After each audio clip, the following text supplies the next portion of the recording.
This video is sponsored by Normandy 1998, Ash, Christopher Mitchell, and 212th Trooper, and brought to you by Ash, who requested this topic. If there is a video you want me to make, just head over to Patreon, or become a channel member and select the Pickled Producer tier, since among other benefits, this will guarantee that your video is made, be it the continuation of an existing series or a brand new story. And while I have you, please consider liking the video and subscribing to the channel since it costs you nothing and helps tell YouTube that you like what I do. But with that out of the way, let's get on with the video.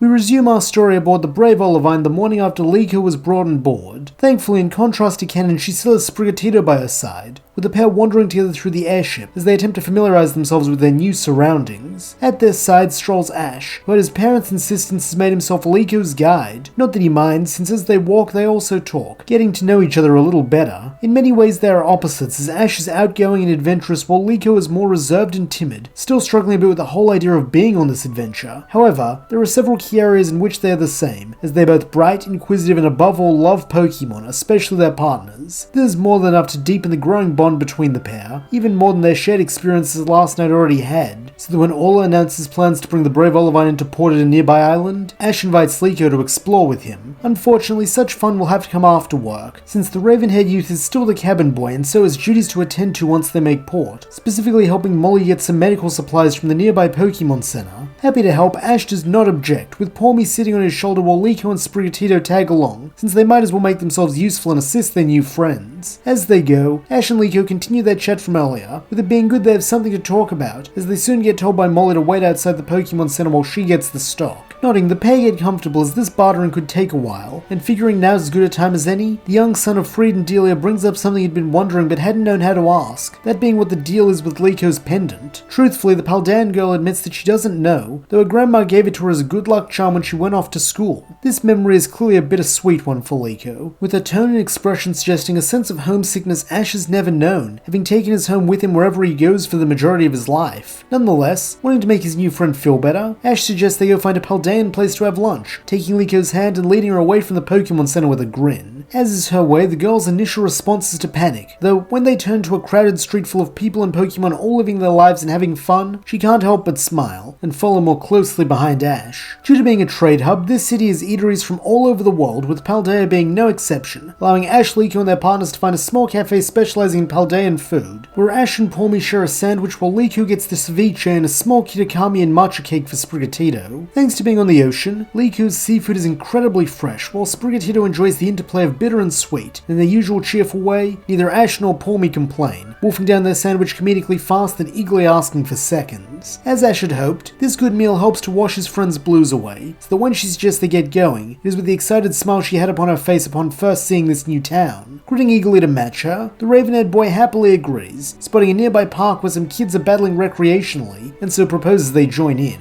Having felt rather useless during last night's encounter due to her own inexperience, Liko quickly nods her assent, with the pair and their Pokémon making their way over to the park. As spots in the makeshift battlefield open up, Ash and Liko step in, facing off against several other novice trainers, making them the perfect training partners since they're all on the same level. Through this, Palmy is given some more chances to practice standing on its hind legs since unlike Cap, these Pokémon won't immediately knock it down, while Sprigatito gets its first shot at real battling, with it coming as a shock that its leaf edge is crazy strong, or at least that's how Ash puts it as he cheers the girl on. As this is a low-stakes affair meant just for fun, neither take any losses they have overly hard, instead just heading to the sidelines where they wait their turn for another go, while reflecting on what they did well and badly in their last match. All in all is a lot of fun and a great learning experience for the two young trainers, though sadly not everyone is as thrilled, as just before Ash is about to return to the field for the third time, he feels a buzz in his pocket and pulls out his Rodom phone, only to see that Molly is calling. Looking to Liko with a gulp as they both forgot about their original reason for being here, Ash answers only to be met by an unsurprisingly annoyed Molly on the other end as she demands to know where the kids are. Attempting a bit of that Freed casual charm, Ash replies they just ducked off to get something to eat. Did they forget to... Though before he can finish the sentence, the ship's doctor lets out a long-suffering sigh and implores him not to say it. Just get back here since there's too many boxes for her to carry alone.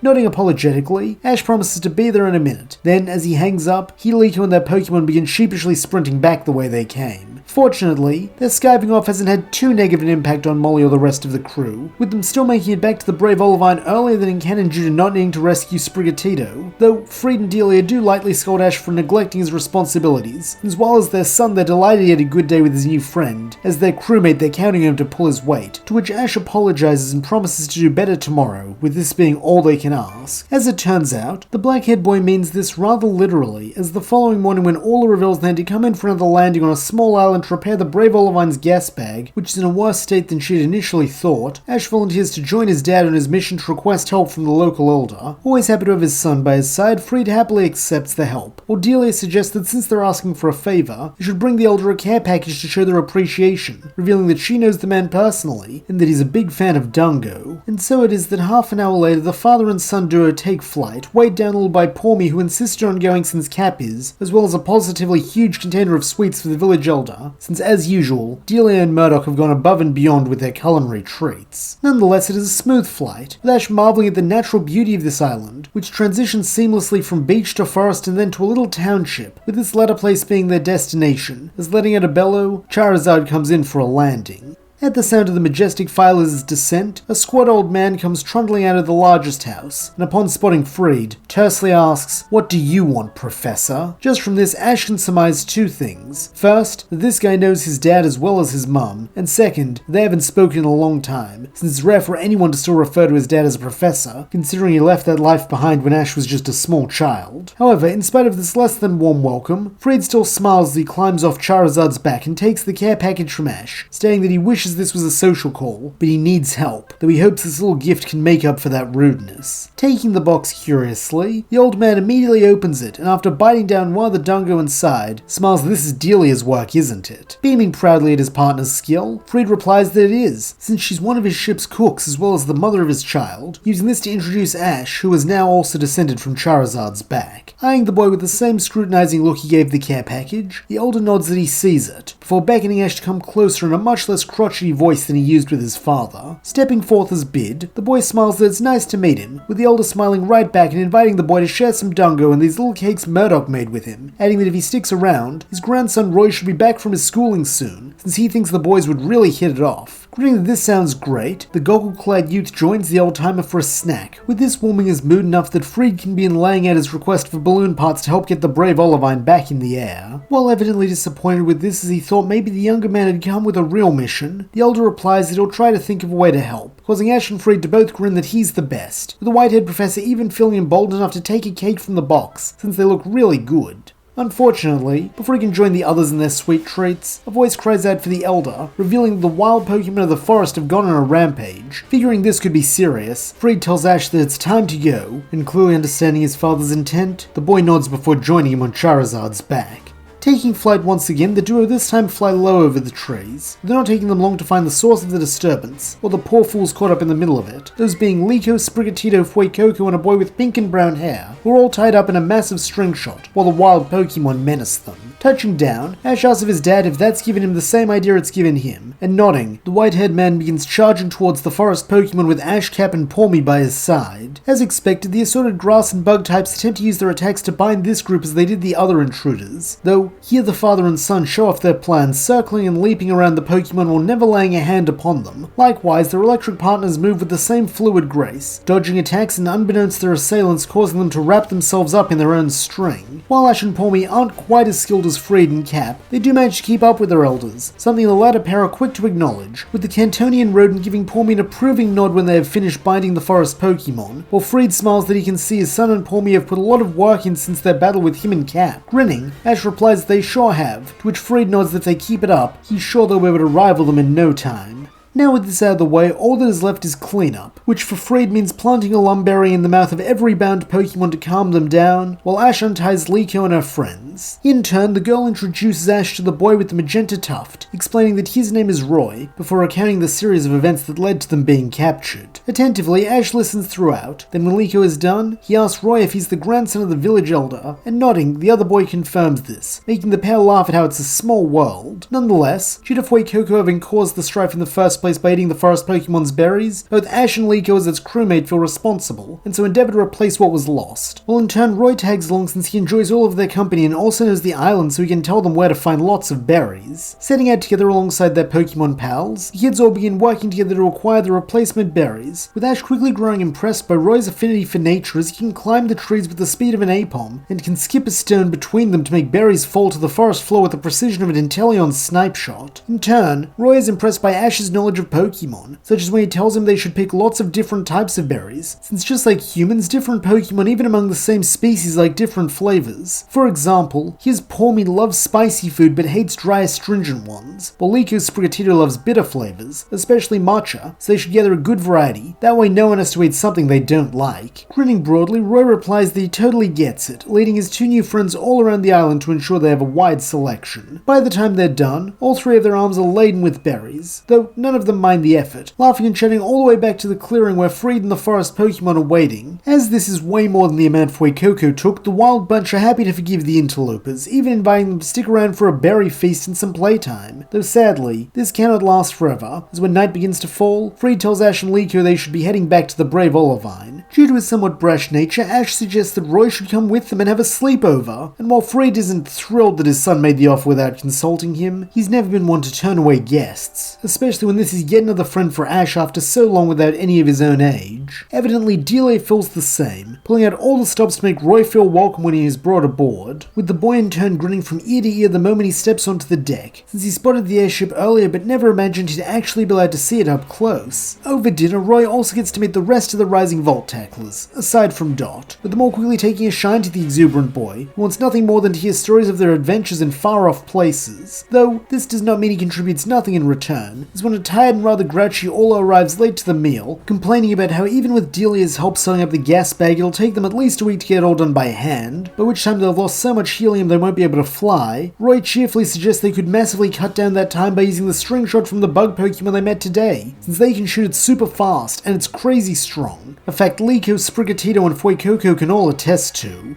At once, the engineer's demeanor shifts, with her pulling Roy into a tight hug and beaming that she loves this kid, since that way she can actually go to bed tonight, rather than having to stay up doing the kind of repairs she hates, while Ludlow nods that there is a wisdom to this young man, blending the natural world with that of the man-made. Blushing a little, Roy says that it was nothing, though by now the entire team are patting him on the back, so that by the time he follows Ash and Liko onto the deck after dinner, his face is sore from smiling so much. Flopping down on the battlefield, the three friends and their Pokemon buddies all look up at the stars with matching grins, as Roy sighs that he wishes every day could be this fun, and that he's a little jealous of Ash and Liko since they get to have adventures and see the world alongside their Pokemon while he's stuck on this island. Though taking this in stride, Ash suggests that every day could be like this if Roy joined the crew, since it's clear everyone already likes him, so why not? At once the boy with two-toned hair bursts out into excited laughter, cheering that he'd love to. He'll just have to ask his gramps for permission when they go back tomorrow to recruit the bug types. However, all thought of tomorrow are promptly forgotten as the present suddenly demands their attention, when Amethio and his explorers swoop down onto the deck, having started their pursuit earlier than in canon, since they didn't have to wait around with Sprigatito as a hostage, instead giving chase as soon as they planted the tracker on the Brave Olivine back in the port town. In his deadpan tone, Amethio instructs Liko to hand over her pendant now, since there's no reason she and her friends need to get hurt. Though gritting her teeth, the girl tells him to get lost. Meanwhile, having pulled up his Rotom phone as the only one with the Rising Vault Tacklers app, Ash alerts the rest of the crew that they'd been boarded. Worriedly, Freed charges Ash with protecting himself and the other children until he and Cap can get up there, and taking this to mean battling, the black-haired boy looks to his friends and asks them to stand with him against this model jerk. Nodding in spite of her fear, Liko promises to help Ash and Pawmi. While looking flustered, Roy protests that he doesn't even own a Pokemon. That is until he feels Fuecoco rub against his leg, making him ask if it wants to battle alongside him. Grinning that lovable three-toothed grin of its, the Firecroc Pokemon nods, with this being all Roy needs to join up with his pals. Despite the numbers disadvantage he now stands at, Amethio does not request assistance from his subordinates, instead deciding to fight the kids alone, as he calls forth Ceruledge, with this sending a faint shiver down both Ash and Pawmi's spines as they remember their last attempt battling that thing. However, now they're fighting alongside their friends, and using that to give them strength, Ash calls for a scratch, seeing Pawmi bolt across the field towards Ceruledge. Also remembering how badly this same matchup went last time, Liko attempts to help, telling Sprigatito to use Leafage to cover Pawmi, while Roy asks for Fuecoco to do the same with Ember. Leaping into the air, the two Paldean starters then each fire off their attacks which pass Pawmi and reach the Fireblade's Pokemon first, forcing it to cross its sword hands in front of itself to shield against this tag move. This leaves Pawmi just the time it needs to rise onto its hind legs and swing an uppercut right into Cerulege's belly, only for it to pass harmlessly through. Coldly, Amethio sneers that he would have thought the boy would know Cerulege is part ghost type. Then, demonstrating that the gap in their power is as great as ever, he has his partner knee Pawmi in the face. Due to its giant pointed sabatons, and the fact that the mouse Pokemon is less than 1/5 Cerulege's size, and 1/20th its weight, this is a devastating blow, with the little electric type soaring backwards, while Ash has to dive to catch his friend. This leaves just Sprigatito and Fuecoco, and while they do attempt another tag move since the last one worked for the most part, the Explorer leader is now wise to this trick, having his ace use Phantom Force so that it vanishes only to reappear behind the starters, and down them each with a slice to the back. And just like that, the heroes are defenseless, with Amethio once more instructing Liko to hand over her pendant unless she wants her little partner to wind up in an even worse state. Knowing she cannot stand against such a threat, the girl instinctively cries out for someone, anyone to help, with it seeming these are the magic words, as with a rumble the ancient Pokeball Roy has in his possession bursts open to reveal a black Rayquaza. At this moment, Freed and his Pokemon also emerge from inside the ship, and as they join the others in staring up in wonderment at the pitch black legendary, it roars with an otherworldly majesty then begins raining Draco meteors down upon the brave Olivine and its surroundings. Unsurprisingly, several of these strike the wing deck, with Freed grimacing as he imagines all is face when he informs her they're going to need even more repairs. Though, having more pressing concerns, he rushes down to check on the kids and fight off the explorers. However, this latter task will not be necessary, as recognizing the danger is too great, the villains elect to retreat, while mercifully the children are unharmed, even if their Pokemon have seen better days. Letting out a sigh of relief as he pulls Ash into a hug, the white-haired man asks what's going on, with his son quickly filling him in, not that he knows much since the appearance of the Rayquaza is a shock to them all. Figuring maybe he can recall the legend like a regular Pokemon, Roy raises the ancient Pokeball high and commands Rayquaza to return, though this is dreadfully unsuccessful, as the God of Sky merely looks down upon the group once more, then ascends into the stratosphere so that soon it is lost among the inky darkness. As though its appearance had opened the floodgate, a sudden sense of exhaustion washes over Ash, Liko, and Roy, with the trio all collapsing in a heap as they groaned that was intense. Nonetheless, this fatigue does not dampen their spirits, with Roy grinning that now he has a new goal. He's gonna find that Rayquaza and figure out why it was inside his ancient Pokeball. Hopefully, Liko points out that her pendant glowed at the exact moment Rayquaza was released, and she could swear the dragonflyer looked down at her before it vanished. So maybe there's a connection between her pendant and his Pokeball, an idea that sets stars in Roy's eyes, as he grins that he'll ask his grandfather if he knows anything about it, since he was the one who found the ball a long time ago. Unfortunately, the following morning when they return to Roy's house, now with Liko in tow, the old man sighs that he doesn't recognize the pendant, so if there is some connection, he doesn't know about it. Understandably, this does come as something of a blow to the boy, as it means his one and only lead is a bust, though he doesn't let this get him down, as there is something else he wants to ask his grandfather, permission to join the Rising Vault Tacklers. While at first the old man is a bit hesitant, when the boy explains that he wants to help Fuecoco achieve its dream of being as strong and cool as the Charizard it admires, the village elder relents, since Roy's thinking of a partner's dream as much as his own, which is essential to becoming a Pokemon trainer, not to mention it's clear how close he, Ash, and Liko have gotten, and he has no desire to force his grandson to sever those bonds of friendship. Jumping in the air with an excited cheer, Roy beams that his Gramps is the best, while smiling softly, Freed offers Roy a Pokeball so he can make Fuecoco his official starter. Unsurprisingly, this is met by no resistance from the Firecroc Pokemon, who wants this as much as the boy. Then, with a new member by their side, the Rising Vault Tacklers proceed into the forest. After the generous gift from the kids yesterday, the assembled bug types are more than happy to help repair the brave Olivine, and as Roy said, they do it much faster than the humans could, sealing the gas bag with string shot and making the vessel airworthy within the hour. And so it is that as the midday sun shines brightly upon them, the Rising Vault Tacklers take flight, eager to begin their next adventure. However, since they have some downtime now, there are a few matters that must be attended to, namely formally inducting Liko and Roy into the crew by installing the Rising Vault Tacklers app on their phone. With this honor also comes jobs aboard the ship, not that either of them mind, as it often entails palling around with Ash or another member of the crew. When not at work, much of their time is spent discussing their dreams and goals, with Roy's easily being the most attention-grabbing. In an attempt to help with this, Freed suggests that they get Dot's assistance since she's the info gatherer for the team, with the kids eagerly rushing to her room. As they draw close, they are greeted by Nido Thing's theme music, and while Roy and Liko assume she's watching a video, Ash casually states that she is Nido Thing, having overheard Murdoch and Molly discussing it a while back. However, before he can say more, the flap at the bottom of the reclusive girl's door bursts open, and from it emerges Quaxley with a drawing. Knowing this is Dot's preferred method of communication, as she considers even talking to others too much of a hassle, Ash takes the folded paper and examines the drawing, only to go pale, as he mumbles that it seems for once he told people something he wasn't meant to rather than his typical other way round.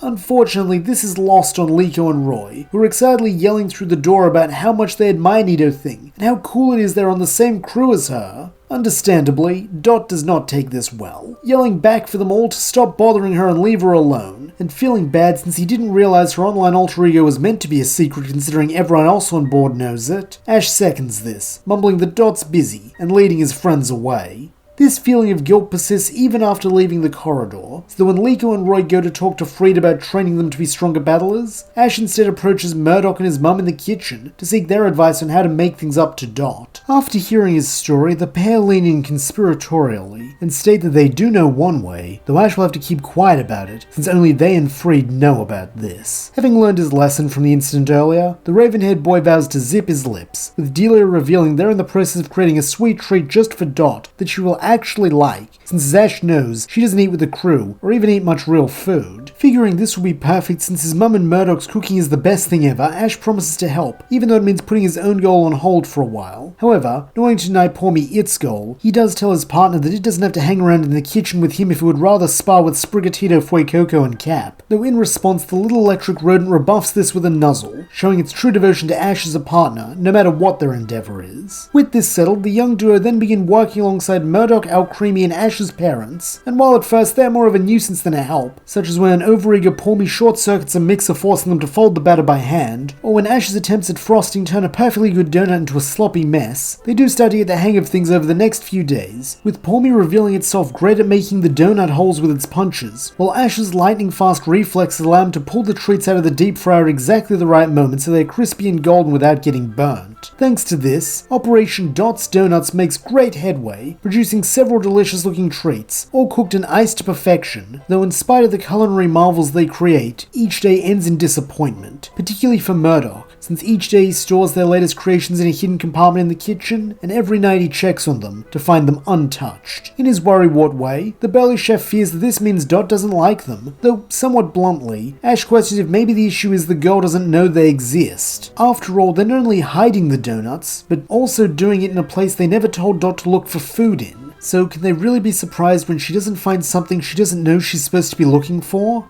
For a moment, Freed, Delia, and Murdoch all look at each other with matching expressions of stunned bewilderment, wondering how between them none of them thought of that. Though figuring there are more pressing issues than assigning blame, they ask Ash how he'd solved that problem. Still in that straightforward manner, Ash replies that maybe they should actually bring the donuts to Dot and ask her what she thinks after she's tried them rather than play guessing games. Such a simple yet obvious solution elicits a laugh from the adults, though recognizing the brilliance in its simplicity, Freed proposes that in order to avoid overwhelming Dot, Ash alone should be the one to make this delivery. Understanding what his dad is trying to do for him, the young cabin boy grins wide. Then, as he is loaded up with a tray of donuts, he begins making his way through the corridors towards Dot's door. Knocking once to announce his presence, Ash then slides the first plate containing one of the donuts through the hatch, and listens as Dot questions what this is meant to be. Still smiling, Ash replies that it's a snack he and a few of the others worked really hard to make for her, so he'd really like her to try it and tell him what she thinks. At first, this is met by silence, with the boy worrying Dot has decided to refuse his peace offering. That is until he hears quiet munching through the door, followed by a reluctant, "It's good."